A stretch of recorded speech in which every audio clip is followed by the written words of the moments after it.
অস্ত্র ধারণ করলেন অসুরদেরকে বিনাশের জন্য। আর কলিযুগে 75% অসুর প্রকৃতির, 100 জনের মাঝে 75 জনই অভক্ত অসুর, আর 25 জন কেবল আপনাদের মতো ভক্ত বৈষ্ণব, যারা ধর্মকে রক্ষা করছেন, ধর্ম পালন করছেন। আপনারা 25 ভাগ। ভগবান দেখলেন এই যুগে যদি অস্ত্র ধারণ করি সবাইকেই তো মারতে হবে, সবাইকে মারতে হবে। সবাইকে যদি মারি আমি লীলা বিলাস কাদেরকে নিয়ে করব? তাই ভগবান এই যুগে অস্ত্র ধারণ করলেন না, প্রেম দ্বারা জগতের সবাইকে বাসিয়ে দিলেন। কতটা করুণাময় দেখো তিনি, আমার মহাপ্রভু কতটা করুণাময়। কৃষ্ণ থেকে অধিক করুণাময় তিনি। কিভাবে?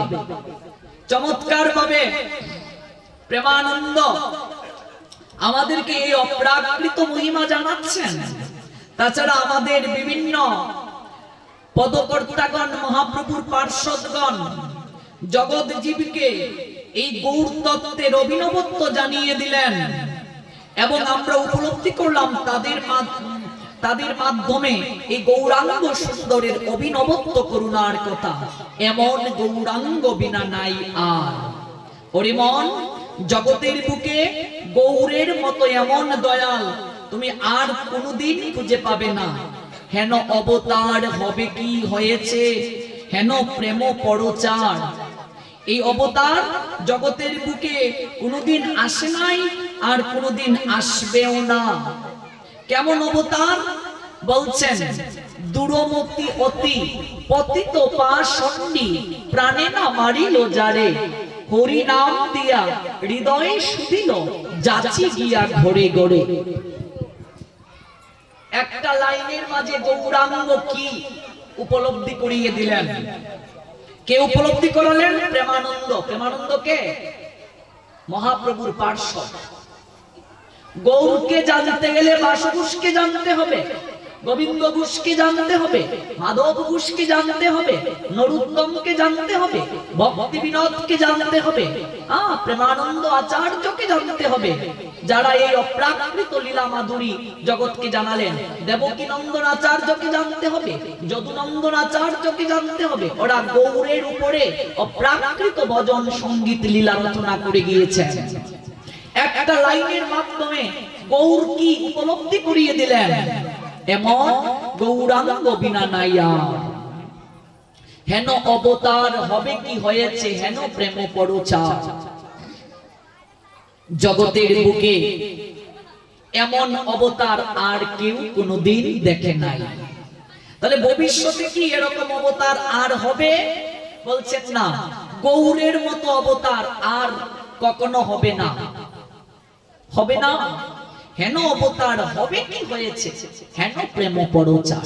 কারণ মহাপ্রভুর তনু, তনু মানে শরীর, শরীরের প্রত্যেকটা অংশ প্রেম দ্বারা তৈরি,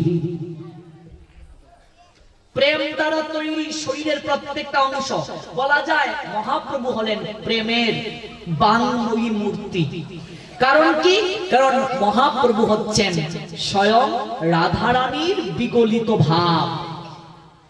তো রাধা মানে প্রেমের ভান্ডারী শক্তি, রাধারানীর বিগলিত ভাব, প্রেমের মাধুর্যময়ী রূপ রস দ্বারা আপ্লুত এই তনু, গৌরাঙ্গের তনু। এই জন্য বলছেন প্রেম পরচার, প্রেম পরচার। দুরমতি ওতে পতিত পাষণ্ডী প্রাণে না মারিল কারে, গৌরা প্রাণে না মারিল কারে। অত্যন্ত দুরমতি যারা, অত্যন্ত পতিত যারা, অত্যন্ত পাষণ্ডী যারা, তাদেরকেও গৌরাঙ্গ প্রাণে মারলেন না। অত্যন্ত পতিত যারা, অত্যন্ত পাষণ্ডী যারা, জগাই মাধাই এতটা পাপী ছিল বাবা, ওদের পাপের হিসাব লিখতে লিখতে 7টা গোডাউন গড়ে গিয়েছিল। কাগজে হিসাব লিখতে লিখতে। কিন্তু সেই জগাই মাদাই রানী ও ব্রাহ্মণ কুলে জন্ম নিয়ে গোমাংস ভক্ষণ থেকে শুরু করে রমণী ধর্ষণ থেকে শুরু করে এমন কোন কার্য নেই যে তারা করে নাই। ব্রহ্ম গায়ত্রী মন্ত্র পর্যন্ত বলে গিয়েছিল ব্রাহ্মণের সন্তান জগাই মাদাই হয়ে। শুধু ব্রাহ্মণ কুল নয়, ব্রাহ্মণের মাঝে শ্রেষ্ঠ কুল রানী ও ব্রাহ্মণ কুল। হ্যাঁ, এই কুলে জন্ম নিয়েও এতটা পাপাচার জীবন আর কেউ করে নাই। কিন্তু সেই জগাই মাদাইকে মহাপ্রভু এবং নিত্যানন্দ প্রভু কৃপা করে তার সমস্ত পাপ স্খলন করিয়ে দিলেন। কতটা করুণার নিলয় দেখো আমার মহাপ্রভু। দুরমতি অতি পতিত পাষণ্ডী প্রাণে না মারিল কারে। আমার মহাপ্রভু জগতে কাউকে প্রাণে মারলেন না, মহাপ্রভু কাউকে বাদ দিতে বলেন নাই। চোর ডাকাত থেকে শুরু করে সন্ত্রাসী, পতিত পাষণ্ডী, পাপাচারী, দুরাচারী, বেবিচারী কাউকে বাদ দিলেন না।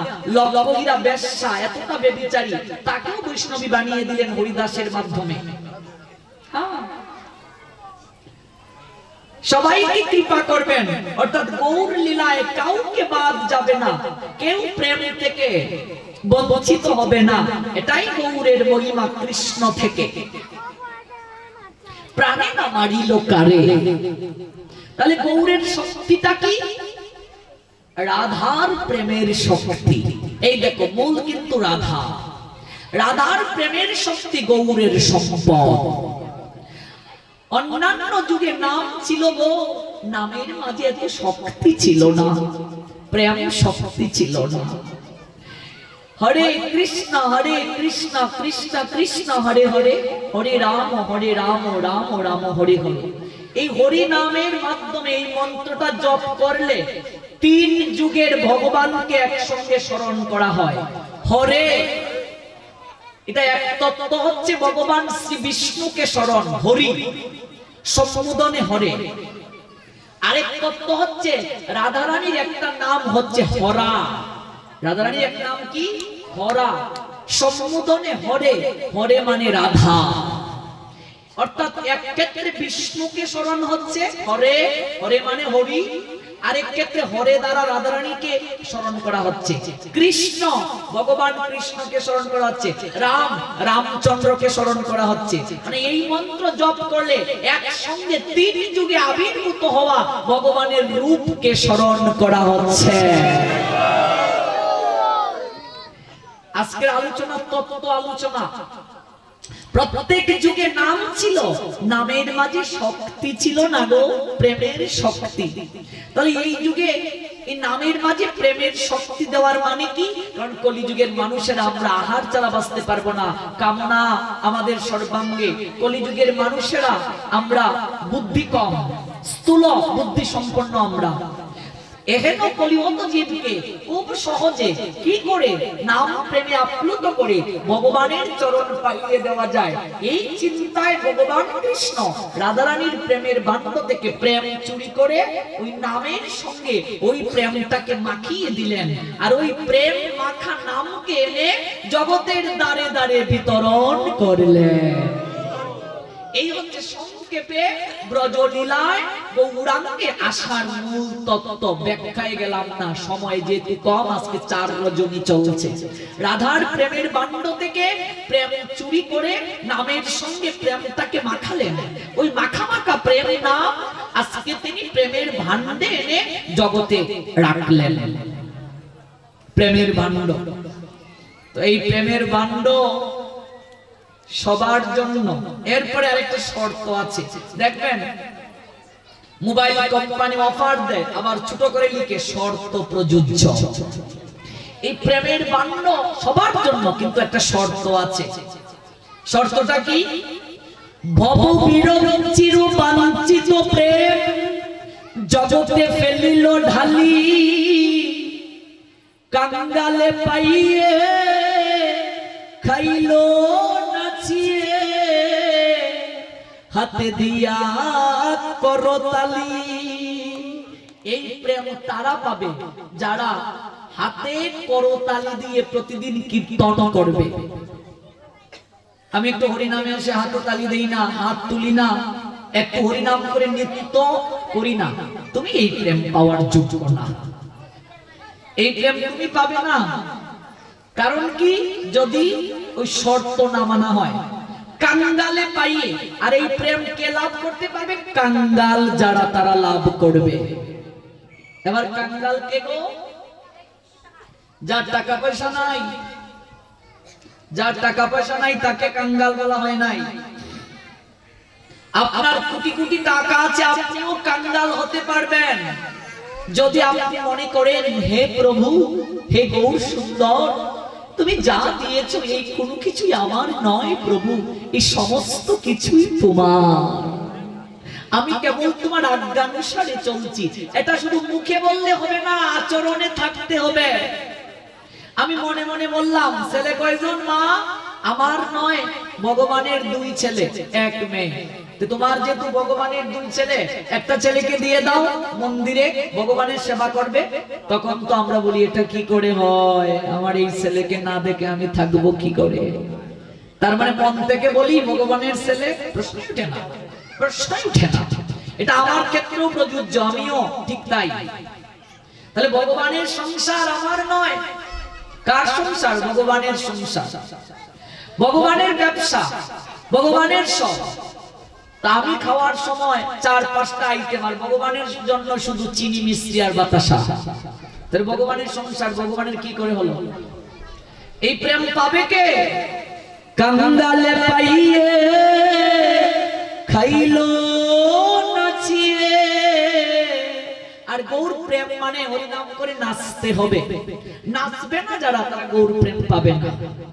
কাঙ্গালে পাইলে খাইলো নাচিয়ে, বলছেন হাকিয়ে ডাকিয়ে কুল করতালে গাইয়ে ধাইয়ে নাচে, দেখিয়া সমন তরাস পাইয়ে কপাট হানিল দ্বারে। বলছেন এই প্রেম কারা লাভ করবে? হাকিয়ে ডাকিয়ে নিজে নাচবে, আরেকজনকে ডাকবে, ওগো শ্যামানন্দের মা একটু নাচছে আই, হরিনাম করে হাকিয়ে ডাকিয়ে ডেকে আনবে। একজন নাচবে না, তাকে জোর করে নাচাতে হবে, হাকিয়ে ডাকিয়ে। তারপর কি?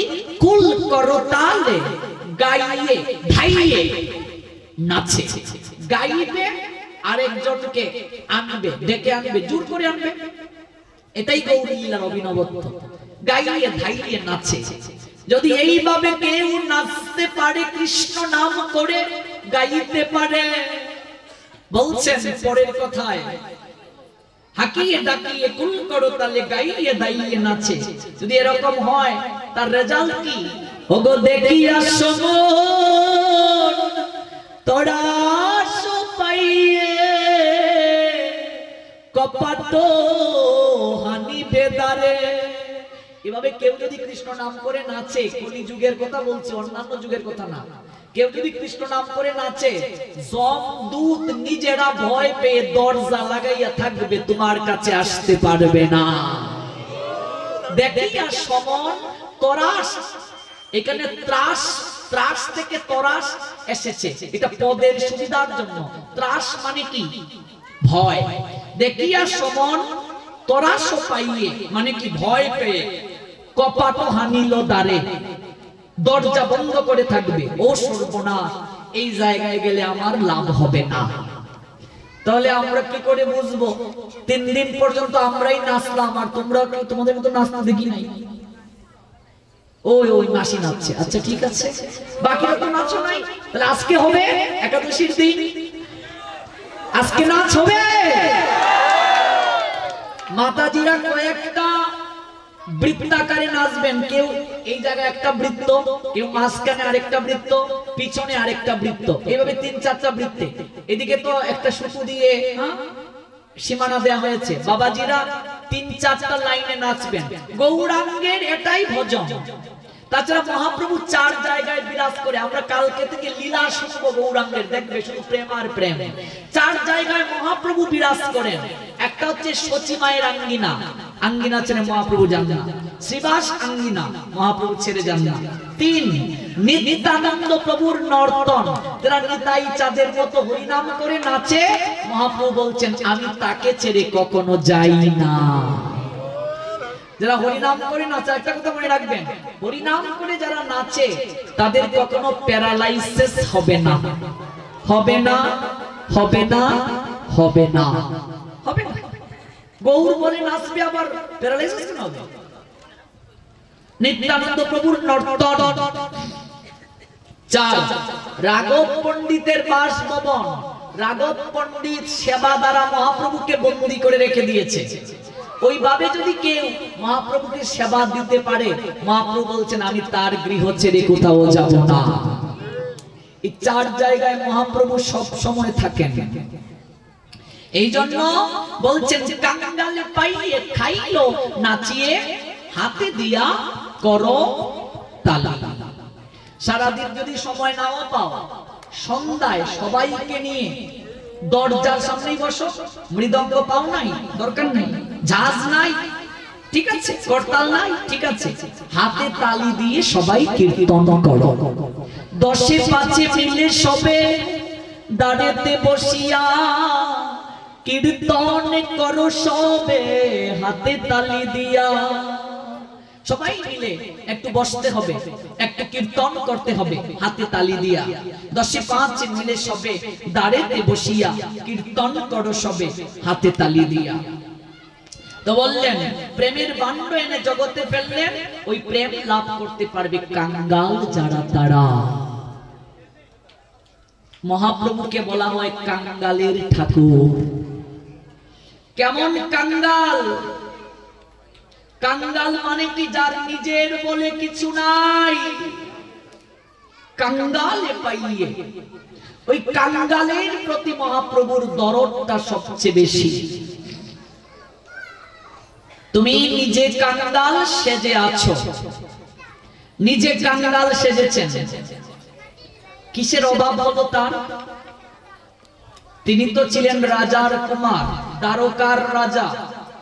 আজকে সেই রাজা ভিখারির বেশ নিলেন কাদের জন্য? আমাদের মতো সংসারী পতিত জীবদেরকে উদ্ধারের জন্য। কানাই কি অভাবে কার ভাবে বাই ব্রজ ছেড়ে এলে, মধুর বৃন্দাবন ত্যায্য করে দেশান্তরী হলে। কানাই শিরে চূড়া নাই, করে বাসি নাই, গলে নাই রে বনমালা। সব ছেড়ে আসলেন আমাদের জন্য। বব বিরন চিরবাঞ্ছিত প্রেম জগতে ফেলিল ঢালি, কাঙ্গালে পাইয়ে খাইল নাচিয়ে, হাতে দিয়া করো তালি। হাসিয়ে কাঁদিয়ে প্রেমে গড়াগড়ি, পুলকে ব্যাপিল অঙ্গ। হাসিয়ে কাঁদিয়ে, কখনো হাসবে নাম করে, কখনো কাঁদবে, কখনো গড়াগড়ি দেবে। ব্রজের লীলা কান্দে চড়াচড়ি, আর নইদের লীলা নাম সংকীর্তন ধুলায় গড়াগড়ি। আমার বৃন্দাবনের লীলা কান্দে চড়াচড়ি করা, আর এই নদিয়ার লীলা, মহাপ্রভুর লীলা কি? নাম করে গড়াগড়ি করবে, গড়াগড়ি করবে, ধুলা মাখবে, ভক্তের চরণ ধুলা মাখবে। নইদের লীলা নাম সংকীর্তন ধুলায় গড়াগড়ি। হাসিয়ে কাঁদিয়ে প্রেমে গড়াগড়ি, হরে পুলকে ব্যাপিল অঙ্গ। চন্ডালে ব্রাহ্মণে করে কুলাকুলি, কবে বাঁচিল এমন রঙ্গ। মহাপ্রভু আসার আগে ব্রাহ্মণ চন্ডাল কুলাকুলি করে নাই, কিন্তু মহাপ্রভু আসার পরে চন্ডাল ব্রাহ্মণ শূদ্র কিচ্ছু নাই, সবাই একসঙ্গে বসে একে অপরকে জড়িয়ে ধরে কাঁধে। এই যে অভিনব লীলা, এটা মহাপ্রভু আসার আগে ছিল না। জাতি ধর্ম বর্ণ নির্বিশেষে মহাপ্রভু সবাইকে একই কাতারে আনলেন। এটাই আমার গৌরাঙ্গের নামের মহিমা। নিজে ভগবান হয়ে নিজে আচরণ করে কেঁদে কেঁদে জগৎকে নামকরণের শিক্ষা দিলেন। রজব কাপড় খাচ্ছে, এটা হচ্ছে অত্যন্ত মহাপ্রভুকে উপলব্ধিতে আনার একটা লীলা। রজব নিজে কাপড় কাচ্ছে, রজব মানে দুপা, অন্যের বাড়ির জামা কাপড় যে ধুয়ে দেয়। রজক কাপড় খাচ্ছে। মহাপ্রভু রজকের কাছে গিয়ে বলছেন, ওরে রজক ভাই, একটু হরিনাম কও। রজক বলছে, আমার এক গাদা কাপড় পরে আছে, আমি যদি হরিনাম করি আমার কাপড়গুলোকে খাসতে কে? রজক, কাপড় তো হাত দ্বারা খাচ্ছিস রে, মুখ দ্বারা তো কিছু করছিস না। ওরে হাতে কাজ কর আর মুখে নাম কর রজক। হাতে করো গৃহকর্ম, মুখে বলো হরি।